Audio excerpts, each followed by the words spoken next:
go either Rumble or... They did it again. Nasus, now they did it again. So I wonder what RYL is going to go against this Jax.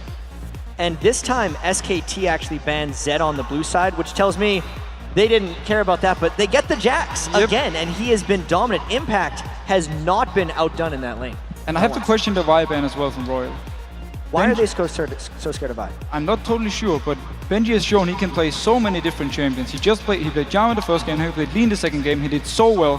Why do you keep banning out one of his champions when he just has something else he keeps going back to? But it will be very interesting to see what they're going to pick up now, because they have to do something, RYL. And you were talking about the lane phase when we were off air, we were just discussing it. Caitlyn, you keep wondering why he keeps going. This is Uzi I'm talking about, why he keeps heading towards that Vayne. Why is he not going towards that Caitlyn? It's a good question. Obviously, RYL wants to go for the 2v1. That is what they're best at. So if they get the Vayne, they get a long 2v1, the Vayne will be a perfect pick for them. But so far, they have not been able to get the proper 2v1s. I think he needs to do it safe and go for the Caitlyn so he can actually survive the 2v2 against Piglet without Piglet getting too strong. And here we go, we have the Caitlyn. Yes, and now this is SKT finally having to adapt a little bit, because as far as supports go for Pumandu, Zyra and Thresh have been absolutely dominant for him in both games. We know the 80 carries for Piglet have been, especially against the Caitlyn, generally, I'm thinking of Ezreal because he's the safest 80 carry as far as laning goes, and he had such a strong game in Game 2. But they have a little bit of freedom here to just pick whatever support and 80 carry they want. If they want to make RYL's kind of counter pick, go for the lane thing, not work as well, because that has to be what RYL is going for and what SKT has to go for as well. Well, as expected also, he went back to the Zyra. She's one of the best picks against the Sona or a hard engaged combo. Because when Sona goes in with Flash ult, you put down your Zyra ultimate behind Sona so it hits the enemy team going in. We actually saw it in the mid team fight though, where SKT lost it. He still put down his ult after the engage on Piglet and 4 people got knocked up and kind of saved Piglet at least until the Kassadin came in with the Flash Rift Walk. So the fact that they pick Corki as well, I think is also more against getting dove on, because if anyone is going to be better at cleaning up from people running into Zyra's Stranglethorns and Grasping Roots, it's going to be Corki for the more damage. I do like that pick, especially if SKT is expecting 2v1s.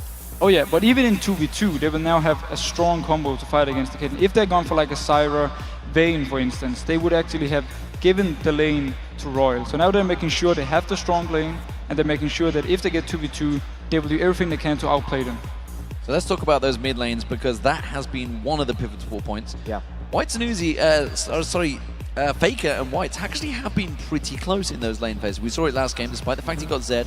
He went big, Whites did on Kassadin, that's the word I'm after. That's potentially a top lane Kennen, I believe, not Whites. That is definitely a top lane Kennen. And now they're just going through all the champions they have for top lane to see what can handle the Jax. Kennen is a good option, but I am afraid that he will not have a much easier time than he has been having the last few games, and this Jax will once again be a huge problem. Yeah, SKT has their choice of kind of what they want to do here. I think the Jarvan is for sure. The Nidalee I'm not too sure about. The reason that I think Bengi's going to be playing Jarvan, as Piglet's having a little fun with this one again. He had the Quinn in the last game. Quinn again. Come the 5-second mark, he's going to make his real decision. The Jarvan pick, though, is almost an absolute, just because Bengi is so strong with it.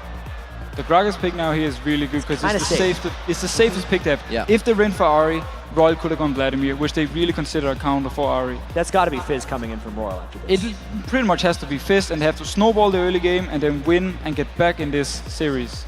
So we are right now hoping for Fizz. Well, we'll see how it works out. How do you counter how do you see the Kennen versus Jax? Because this is one of the counters we talked about possibly against Renekton. How does he do up against the Jax? Well, he will be able to farm safely. That's the thing for Kennen. And he will be able to do that throughout the entire lane phase until they hit about the level 9-10 points, where Jax is simply going to start outscaling and he can simply start outpushing Kennen. But by that time, hopefully RYL is not that far behind as they've been in these two games, the two first games, and they will be able to start doing proper team fights where Kennen will really shine. And now we got the Fizz. Yeah, and I look at SKT's team comp right now, and it is very similar to the things they've played in the first 3 games. They actually haven't had to change all that much about their play style, even though they've had 2 games, or even though they had that first game on the red side. Although this time their lanes are not quite as strong. So Faker's performance in this one, as well as Impact, are probably going to be the 2 most pivotal lanes, not so much the Piglet and Mandu lane, I think. No, but this is what I want to see from RYL. Stronger lanes all around, and a chance of actually winning the laning phase, maybe get the first dragon, get the first few towers, and then start snowballing. if White can get a few kills on Fizz early game, he can definitely carry this game alone. Well, there are the teams, ladies and gentlemen. Thank you very much once again, Deficio, for taking us through that, calling quite a lot of those picks, I might add, you guys. You have really done your research on this one. So, Game 3 is upon us.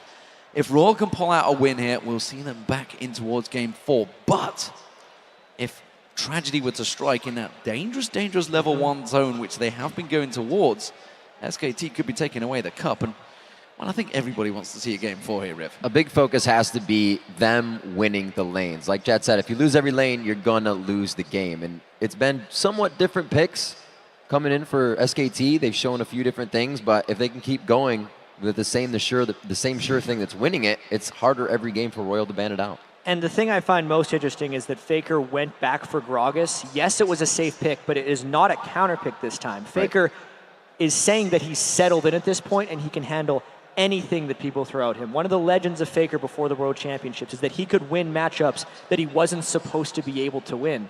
Let's see if he can do this one.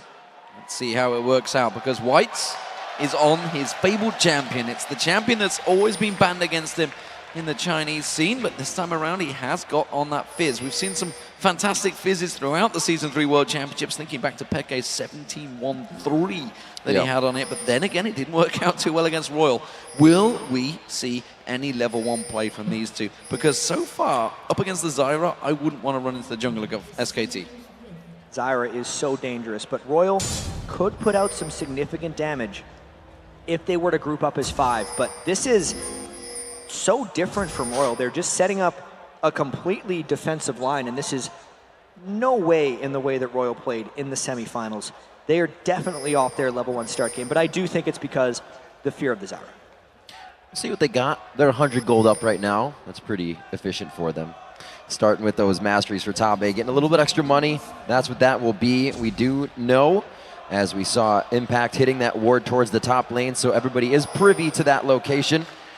We'll see what we have going on here as everybody's trying to figure out which lane they really want to go to. Yeah, they spotted Godlike in that top lane, and you can see already 2v1 switches coming out from SK Telecom, so they want to send Piglet and Mandu in towards that top lane. You can hear a RYL chant attempting to come out from the crowd, trying to cheer them on for this Game 3 win, but I don't know how much the cheers are going to help the level 1 jungle sneakiness. Nobody looks like they're getting in for that force smite on this time. It was something that RYL tried to test their hand at the bottom side of the map, but everybody stays safe once again. And we'll actually see it is Bengi going to put himself for the 2v1 lane, so he will be going to the correct one, and it's actually going to be Lucky going to his 2v1 lane on the 2 side, so a little different. Yeah, last time we saw this, Impact went towards those golems as well, so expect him to be going into that lane very late. Godlike's going to face check in there. He danced the flash away from this one. We do see Exhaust already burnt out. A flash for Exhaust. That was a very good start for SKT. This is one of the side effects for RYL of not scouting the lanes with any wards or jungle invades, but that's a classic situation of what happens if people are in here. It's bad. What happens if people are not in here? It's not as, like, just don't check. There's no good outcome from checking that brush, and Godlike has to use his flash. If it comes up to a 50-50, you don't do it. That's the best bet. That's what we're saying here. Nothing has been swayed too much because of that, but there may be a bit more focus in that top lane for the gank onto Godlike with his flash being down, coming up around 7 minutes. So last time they did this, 2v1, they did push the tower very early RYL gaming, so RYL Club, sorry. And we'll see whether it works out for them this time around. Early advantage is being gained by Whites, but, you know, Faker's just going to farm out up against that turret, be very passive. And Impact, you can see he's going to be sitting on that turret. He's taken a lot of damage early on, though. Yeah, but even though these are 1v2s, Impact has been outplaying Godlike in all of these games. And the fact that Godlike had to go back to base immediately, Impact is going to be ahead of him in experience, even if he's only 5 ahead in CS. Godlike trying to soak up a little bit of experience as he knows he's being forced away from the turret here. Might even have to take his E on that second spell at level 2 just to get into his safe range. Godlike, he's going to be pressured in this top lane, so it's going to draw Lucky up for quite a bit of time. Yeah, and Mandu's Zyra is just so potent. He is an incredible harasser. As far as supports go, Zyra has the longest auto attack range, if we don't count Annie, because that's kind of a new support. But as far as 575, it outranges Kennen, and Mandu can trade without getting damage back. Great aggression from Mandu. They're actually locking up Lucky, just keeping the pure aggression on Godlike, making it sure he couldn't get that siege min and keeping away from the big chunks of gold. Keeping Piglet healthy in that top lane is all they're looking to do. We do see Bengi soaking up some cupcakes here for impact in the bottom lane. No ganks coming from those red or blue buffs, so it looks like they're just going to hold off on the mids. Whites and Faker going at it, 21-19 on the CS. It's really the first one to back that gains that huge gap, and usually don't come back after that, so we'll have to see how that level goes, as they are both 4 in mid lane. Yeah, both junglers being drawn to help out their solo lanes, and it seems to be working okay for them so far, but it does mean that that early aggression from Lucky on Lee Sin will not be coming into play. He won't be able to get down this bottom, but look at Bengi. Set, ready to pounce. They're going to go Rosie. He is going to get quickly jump away from that one, tries to turn that aggression around, but again, it's another flash burn for RYL. Yeah, and RYL at the moment is pushed back to almost all of their turrets, which is the situation they've been trying to avoid in both of their 2 losses. If RYL cannot take down early turrets into the game, it has been shown that they don't win games. And with the vision of him bottom lane, they know Bengi's not going to be here for this. They don't decide to continue connecting, even though he's very low on mana. Faker is in mid.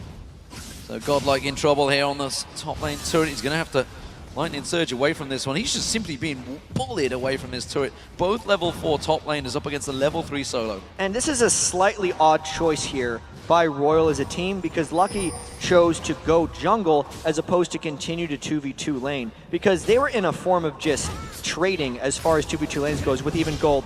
Instead, Lucky has tried 2 ganks onto Faker, so they're sacrificing Godlike's farm in an attempt to help Whites' Fizz get going.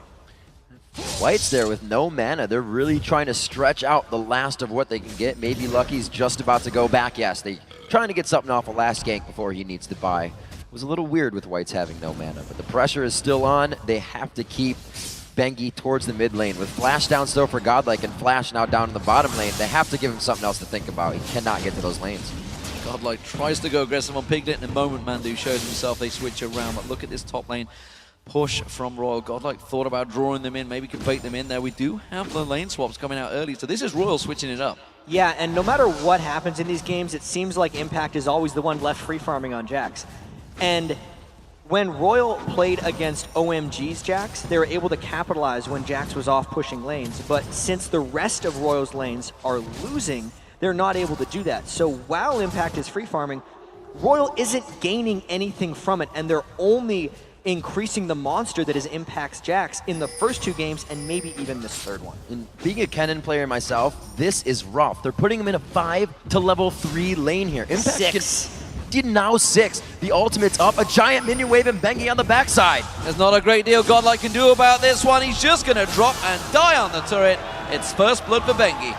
And that is just the entire game coming to a head right there, because Godlike had been denied due to early mistakes, and this 7 minutes later is when the capitalization happens from SKT. Uzi trying to get himself a little bit of food in that top lane, but they both get out. Piglet, you can see, bleeding pretty bad. Faker, level 7 onto the 6 of Whites, and he plays a little bit of the playful trickster in his favor.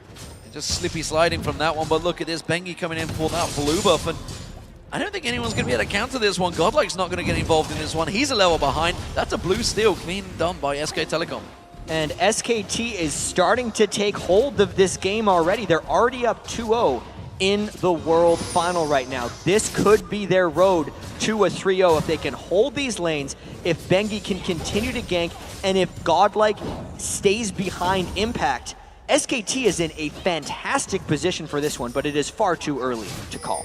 So the lane swaps right now back. RYL changed this up for themselves, is what they're working with. They're trying to adapt now 7 minutes into the game. We have seen RYL drop a turret by this time. We've also seen SKT up in turrets by this time. Now 1-0, about 1,000 gold lead coming in for SKT and Faker. It's really all on to Jarvan, Bengi with that first blood and the assist up to the top lane. Good counter there from Lucky, getting in, taking away that red buff. He'd already lost his own blue. Bengi will be taking that, giving it across to Faker there. Oh! Wait, did? Yeah, it did. Yeah, he did. That was the other blue. Whites is looking at going down the bottom. They're going to try a 3v1 dive in this bottom. I'm still not sure it's going to work because it's against the Jax. And here's another thing. They could just go for the Dragon. There's a jungler and an AD carrying a support from SKT up there, but instead they're trying to shut down Impact. They land the Shark.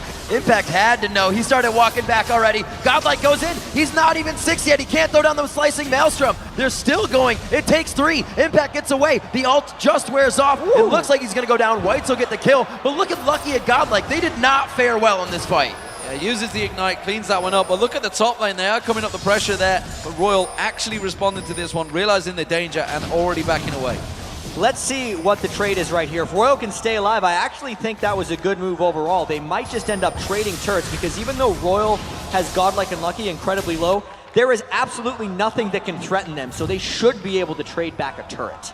We see Godlike finally getting 6. That Slicing Maelstrom is up. Maybe a Dragon coming up for RYL. They have the area and crowd control effect to get in here. They're going to go ahead, possibly get this turret. Godlike, make sure they grab it down. And they're going to go back, possibly to set up for that Dragon. Yeah, they had to make sure that was completed. So gold is still in favor of SK Telecom.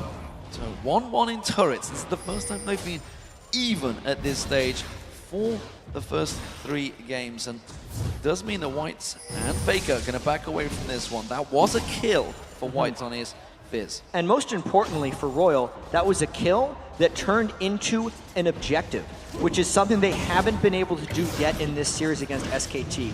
Now, because Uzi's Caitlyn is so proficient at shoving lanes, they're actually getting some turrets down, so the map control is not entirely one-sided. Oh, Stranglethorns goes down, they go aggressive, didn't really catch on anyone. Look, he's waiting to try and safeguard away from this one. Godlike there in support, but I believe that middle turret will be going down the next wave. Looks like SKT is always moving at the right time. The mana bar is very low for Whites and Uzi right now. It looks like they are going to put themselves in position for a Dragon. The pink wards coming out. They pull a 10-minute Dragon. It has been the later one. So these teams slowly knowing to give respect to the other. Yeah, that's going to be a clean Dragon as well. They put pressure on that bottom lane again. Godlike finally hit level 6, by the way, down that bottom lane. So he is going to clear out the wave, but he's got to be careful he doesn't get dove upon once again by SK Telecom. There's 3 members heading towards him. Yeah, and that is a huge swing in gold. 975 for the Dragon and 750 for the turret, so 1,700 gold basically going for SKT right there. And Godlike is right back where they started before they executed the dive onto Impact and picked up a turret. Godlike will still be all right. Nobody really helping him too much. They're kind of leaving him on an island now to be the facilitator of getting those fights started. The pressure now towards the top lane. We can see White's moving up. Uzi's not playing it aggressive, so he's kind of baiting him into this one. He uses the ace in the hole, and Fizz on Whites will surely catch him out here. He's going to come around the side any moment now. There's going to be the old cast going out. He is going to get caught. Chum the Waters will pop him up. Will it be enough? He's going to try and back away from this one. Whites just dodges away, didn't have vision, and will not go for it. I think he could have got that. It would have been tricky because the cask blew him so far back, and he knew that Faker did have his flash. At the best, he makes Faker burn his flash if he chases, and at the worst, it's one of those situations where there's people waiting from SKT in a brush, and they kill White. So I think it was a smart call for him to back away. With that pressure in the top lane. Impact! Kabe getting caught out with the team is there. Impact trying to go very deep. Whoa, a very nice hit up on Godlike. He's forced to flash in, and they can't get the damage down. Impact is somehow still running around the line. He just jumps away from this one. They're going to turn it back around. Godlike just gets mashed where he was.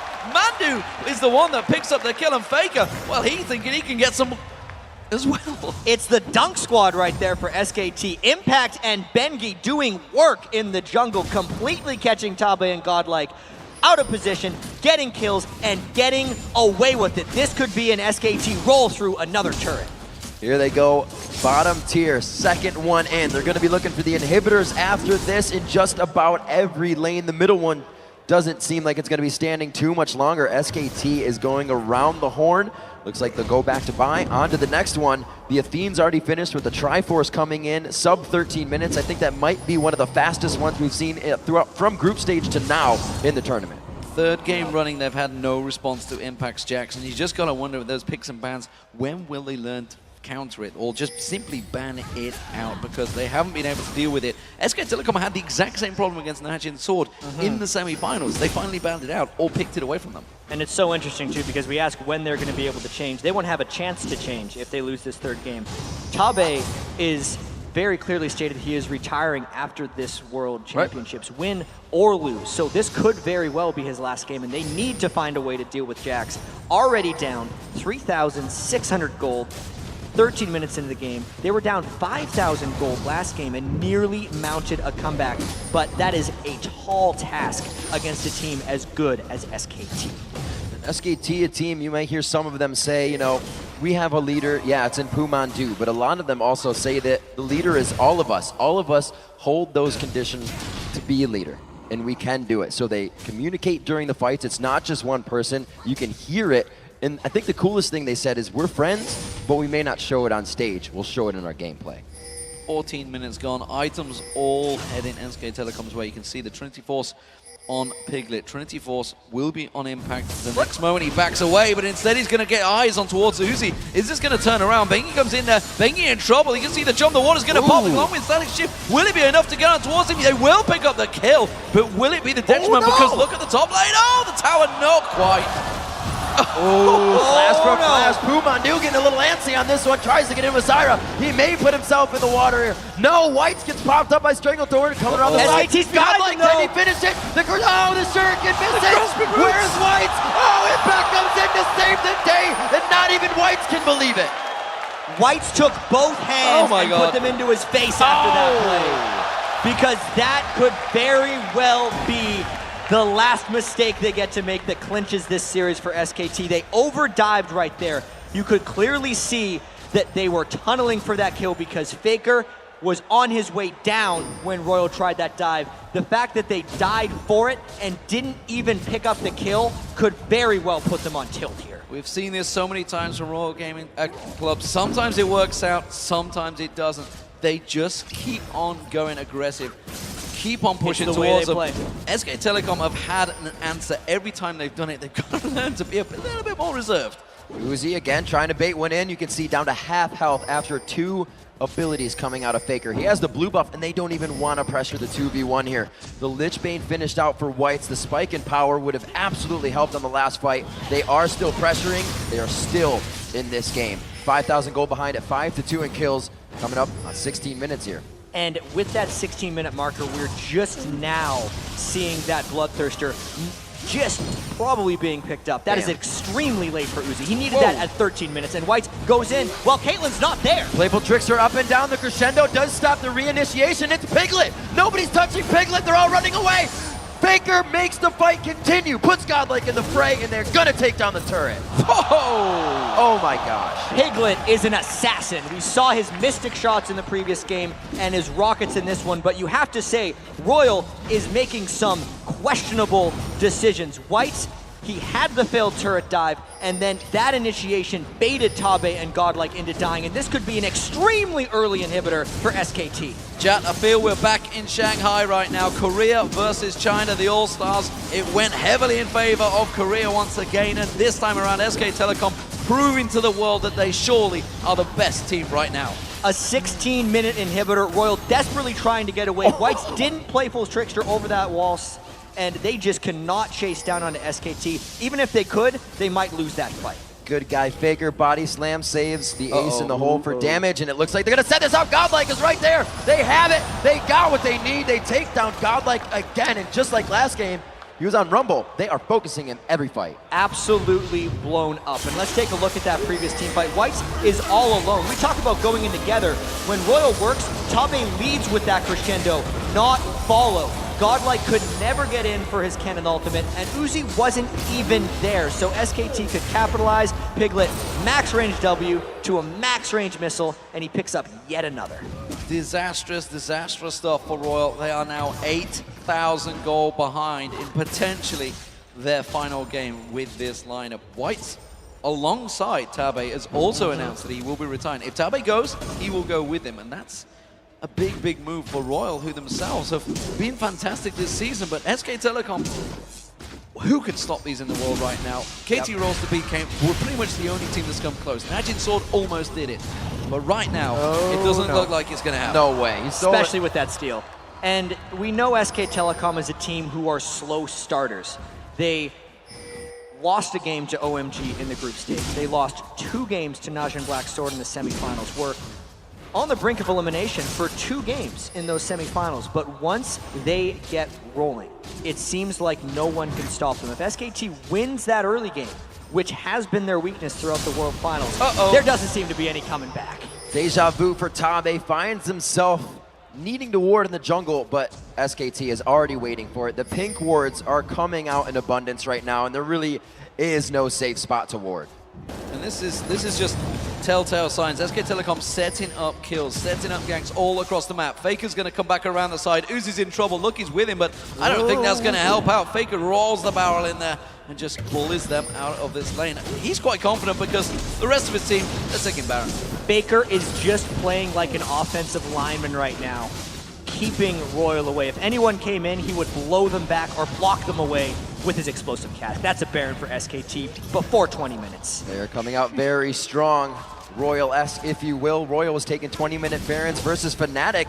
Not contested. It looks like it's going to be happening for them as well. Getting a little bit of their own medicine. Now pressured on the second tier turret that they would lose now in the top lane. They've lost them all. They could get dove very soon here. This turret is incredibly dangerous to hold. RYL might lose it here. They're already down 10,000 gold and a Baron. Those barrels are crushing RYL down right now.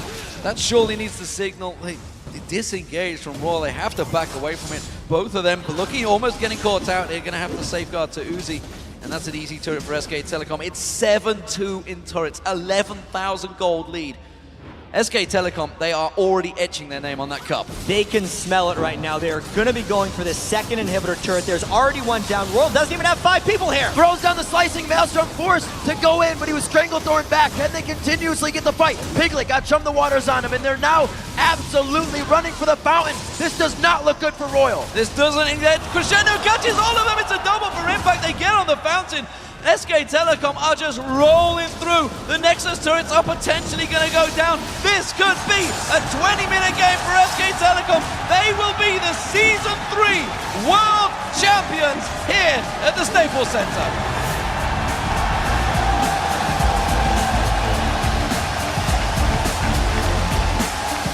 And it was the most impressive victory at the end.